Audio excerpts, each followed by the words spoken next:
मे महिन्यात भारतातील बहुतेक भागात तापमान सामान्यापेक्षा जास्त राहण्याची अपेक्षा आहे। राजस्थान, हरियाणा, पंजाब, मध्य प्रदेश, उत्तर प्रदेश, बिहार, झारखंड आणि पश्चिम बंगालमध्ये उष्णतेच्या लाटेच्या दिवसांची संख्या 4 दिवस जास्त असण्याची शक्यता आहे। दुसरीकडे राजस्थानमधील बाडमेरमध्ये उष्णतेने एप्रिल महिन्याचा 11 वर्षांचा विक्रम मोडलाय। तापमान 46.8 अंशांवर पोहोचले। मुंबई वगळता राज्यभरातील जिल्ह्यात कमाल तापमानाचा पारा चढता असून गुरुवारी मुंबईचे तापमान 34 अंश नोंदवण्यात आलेलं आहे। तर गेल्या महिन्याच्या तुलनेत कमाल तापमानाची नोंद कमी झाली असली तरी आर्द्रता 60 ते 80% आसपास नोंदवण्यात आली आहे। त्यामुळे भर उन्हात मुंबईकर घामाघूम होत आहेत। मार्च महिन्याच्या सुरुवातीपासूनच उन्हाचा कडाका प्रचंड वाढलाय। कमाल तापमानात दिवसागणिक वाढ होत असून तापमानानं 40शी पार केलंय। मावळमध्ये नागरिकांना मार्गदर्शक सूचना जारी करण्यात आल्या। विरार अलिबाग बहुउद्देशीय मार्गिकेच्या कामासाठी तब्बल 36% अधिक दरानं निविदा आलेल्या आहेत। त्यामुळे त्या रद्द करून त्याऐवजी आता हा प्रकल्पच बीओटी तत्वावर राबवण्याची तयारी महाराष्ट्र राज्य रस्ते विकास महामंडळानं केली आहे। त्याचा प्रस्ताव मंजुरीसाठी राज्य सरकारकडे पाठवला असल्याची माहिती मिळते। रस्त्याच्या काँक्रिटीकरणाचं काम सुमार दर्जाचं केल्यानं दुय्यम अभियंता आणि कंत्राटदारावर महापालिका आयुक्त भूषण गगराणी यांनी कारवाईचा बडगा उगारलाय। काँक्रीट मिश्रणात गुणवत्तेचा अभाव आढळल्यानं संबंधित दुय्यम अभियंत्याला निलंबित करण्यात आलंय। रस्ते कंत्राटदाराला 50 लाख तर गुणवत्ता नियंत्रण संस्थेला 25 लाख रुपयांचा दंड ठोठावण्यात आलाय।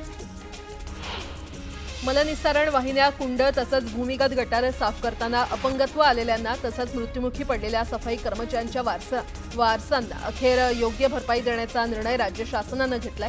विशेष म्हणजे 1993 नंतर घडलेल्या घटनांमधील पीडितांना शोधून त्यांना योग्य मदत केली जाणार आहे।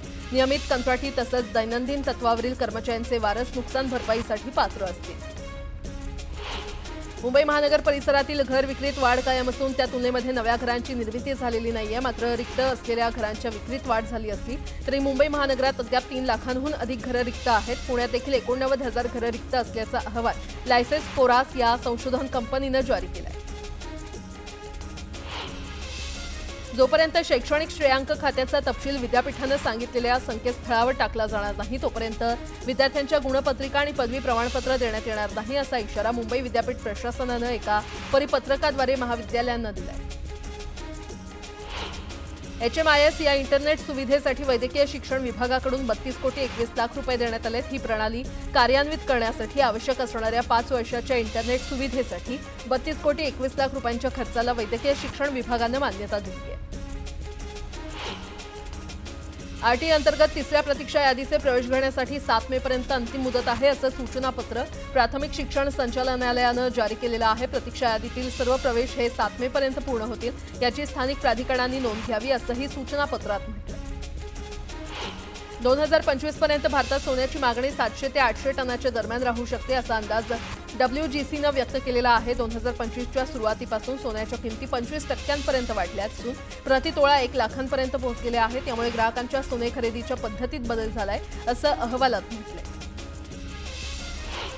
अक्षय तृतीयेच्या दिवशी सुमारे 12 टन सोन्याची विक्री झाली ज्याचं मूल्य सुमारे 12,000 कोटी रुपयांच्या घरात होतं। तर याच दिवशी देशभरात सुमारे 400 टन चांदी विकली गेली ज्याचं मूल्य हे 4,000 कोटी रुपयांपर्यंत होतं।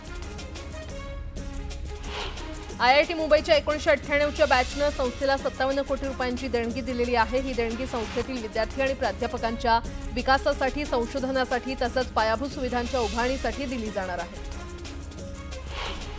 मुख्यमंत्री 100 दिवस कृती आराखडा उपक्रम अंतिम मूल्यमापनात पिंपरी चिंचवड महापालिकेनं महापालिका श्रेणीमध्ये राज्यात दुसरं स्थान पटकावलंय।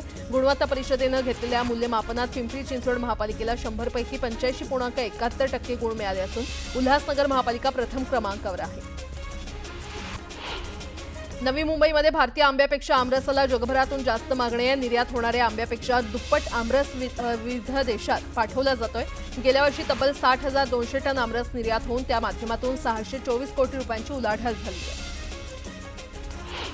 मतदार याद्यांमधील अचूकता सुधारण्यासाठी आणि मतदान प्रक्रिया अधिक सोयीस्कर बनवण्यासाठी निवडणूक आयोगानं नवीन उपक्रम हाती घेतलेत। याद्यांमधील अचूकतेसाठी 3 मुख्य मुद्द्यांवर लक्ष केंद्रित करण्याचं ठरलंय। तर त्यात मृत्यू नोंदणीचा डेटा मिळवणं, बूथ लेव्हल ऑफिसर्सना इलेक्ट्रिक पद्धतीनं मान्यताप्राप्त ओळखपत्र देणं आणि मतदार माहिती स्लिप अधिक मतदार अनुकूल बनवणं याचा समावेश आहे।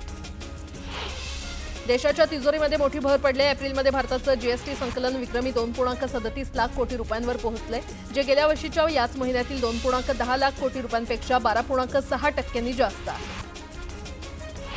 मेट्रो 3 प्रकल्पाचा बीकेसी ते वरळीपर्यंतचा दुसरा टप्पा लवकरच वाहतुकीसाठी खुला होणार आहे। या मार्गिकेवरील प्रवाशांच्या सोयीसाठी बेस्ट उपक्रम देखील सज्ज असणार आहे। धारावी ते कफ परेड पर्यंतच्या 17 मेट्रो स्थानकांना जोडणाऱ्या 28 मार्गांवर बेस्टच्या 79 बसेस चालवण्यात येणार आहेत। जम्मू आणि काश्मीरमधील पहलगाम इथे झालेल्या दहशतवादी हल्ल्यानंतर भारतात आता सायबर हल्ल्यांचं प्रमाण वाढल्याचं आकडेवारीवरून समोर आलेलं आहे। 23 एप्रिलपासून देशभरात 10 लाखांहून अधिक हल्ल्यांची नोंद झाली आहे। या पार्श्वभूमीवर सतर्क राहण्याचं आवाहन महाराष्ट्र सायबर विभागाकडून करण्यात आले। जळगावच्या चोपडा तालुक्यात गायत्री कोळी या विवाहितेचा संशयास्पद मृत्यू झाल्याचा प्रकार समोर आलाय। महिलेच्या अंगावर खुणा आणि जखमा आढळून आल्या। सासू आणि नणंद यांनी महिलेला गळफास दिल्याचा आरोप माहेरच्या नातेवाईकांनी केला। जळगावच्या आकाशवाणी चौकात दुचाकीला ट्रकनं जोरदार धडक दिल्यानं गंभीर अपघात झाला। या अपघातात तरुणीच्या दोन्ही पायांचा चिंदामिंदा झाला असून तरुण देखील गंभीर जखमी झालाय। अपघातानंतर ट्रक चालक वाहन घटनास्थळी सोडून फरार झाला। नवी मुंबई महापालिकेतील उबाठा गटाचे माजी नगरसेवक आणि पक्षाचे प्रतोद रतन मांडवे आणि त्यांच्या पत्नी यांनी शिवसेनेमध्ये प्रवेश केलाय। ठाण्यातील आनंद आश्रम इथे हा पक्ष प्रवेश पार पडला। धाराशिवमधील विकास कामांच्या स्थगितीचा विषय राज्य शासनाचा आहे, माझा नाही, असं उत्तर भाजप आमदार राणा पाटील यांनी प्रताप सरनाईक यांना दिलं। कामांना शेवटच्या 3 महिन्यातच मंजुरी कशी दिली याची चौकशी करा, अशी मागणी राणा पाटील यांनी केली। परिवहन मंत्री प्रताप सरनाईक यांनी धाराशिवमध्ये एक सूचक वक्तव्य केलंय। काही जुने मित्र शहरातील कचऱ्याचा प्रश्न घेऊन उपोषणाला बसले होते। ते जुने मित्र होते आणि भविष्यात नवीन मित्र होतील, असे प्रताप सरनाईक यांनी उबाठा खासदार ओमराजे निंबाळकर आणि कैलास पाटील यांच्या समोर वक्तव्य केलं। त्यामुळे शिंदे शिवसेनेचे नवीन होणारे मित्र कोण आणि कुणाचा प्रवेश होणार याच्या चर्चेच्या वावड्या उठायला पुन्हा सुरुवात झाली आहे। दक्षिण सोलापूरमधील बोरावणी येथे विहिरीचा कठडा कोसळून बुडालेल्या दोन मुलांचे मृतदेह सापडलेत। दुपारी 12:30च्या सुमारास 7 ते 8 मुलं विहिरीत पोहण्यासाठी गेले होते, तेव्हा विहिरीचा कठडा कोसळल्यानं 2 मुलं ढिगाऱ्याखाली अडकली होती। 2024-25 मध्ये मार्च ते एप्रिल नवेगाव नागझिरा व्याघ्र प्रकल्पात 36,592 पर्यटकांनी भेट देत जंगल सफारी केली आहे। नवेगाव नागझिरा व्याघ्र प्रकल्प पावसाळ्यात बंद ठेवला जात असून एवढा काळ सोडला असता नेहमीच पर्यटकांची गर्दी असते, मात्र असं असतानाही जून महिन्यात सर्वाधिक 8,334 पर्यटकांनी जंगल सफारी केल्याचं दिसून येत आहे। मावळ तालुक्यामध्ये कृषी विभागामार्फत चालू खरीप हंगामाची तयारी जोरात सुरू आहे। सहाय्यक कृषी अधिकारी स्मिता कानडे यांनी शेतकऱ्यांना सोयाबीन पीक घरगुती उगवण क्षमता चाचणी आणि बीज प्रक्रिया करून पेरणी करण्याबाबत मार्गदर्शन केलं। नगरमधील ज्येष्ठ नेते आणि विधान परिषदेचे माजी आमदार अरुण काका जगताप यांचं निधन झालंय। गेल्या काही दिवसांपासून पुण्यातील रुबी हॉस्पिटलमध्ये त्यांच्यावर उपचार सुरू होते। त्यांच्या निधनानं नगर शहरासह जिल्ह्यात शोककळा पसरली। मिनी काश्मीर म्हणून ओळख असलेल्या महाबळेश्वरमध्ये पर्यटन क्षेत्राला बळ देणारा महापर्यटन उत्सव आजपासून सुरू होतोय। 4 मे पर्यंत हा महोत्सव सुरू राहणार आहे। या महोत्सवानिमित्त महाबळेश्वरातील विविध पॉइंट्सवर कार्यक्रमांचं आयोजन करण्यात आलं। वर्ध्यात वादळी वाऱ्यासह गारपीट झाली। उमरी, बेलगाव, दिग्रस या परिसरात मोठ्या प्रमाणात गारपीट झाल्यानं उन्हाळी पिकांना फटका बसलाय। पावसामुळे जनावरांचा चारा देखील भिजलाय आणि त्यामुळे शेतकऱ्यांची तारांबळ उडाली आहे। तर पुढील 2 दिवस वर्धा जिल्ह्यात पाऊस पडण्याचा अंदाज हवामान खात्यानं वर्तवलाय। अमरावती जिल्ह्यातील मोजरी गावासह परिसरात अवकाळी पाऊस बरसला। गारपिटीसह झालेल्या पावसाचा कांदा आणि संत्र्याला फटका बसण्याची शक्यता आहे, त्यामुळे शेतकरी हवालदिल झालाय। तर दुसरीकडे पावसामुळे वातावरणात गारवा निर्माण झाल्यानं उकाड्यापासून नागरिकांना दिलासा मिळालाय। गोंदिया जिल्ह्यामध्ये वादळी वाऱ्यासह पुन्हा अवकाळी पावसानं हजेरी लावली। पावसामुळे मका, आंबा आणि भाजीपाल्याला फटका बसण्याची शक्यता आहे, त्यामुळे नुकसान भरपाई देण्याची मागणी शेतकऱ्यांनी केली आहे।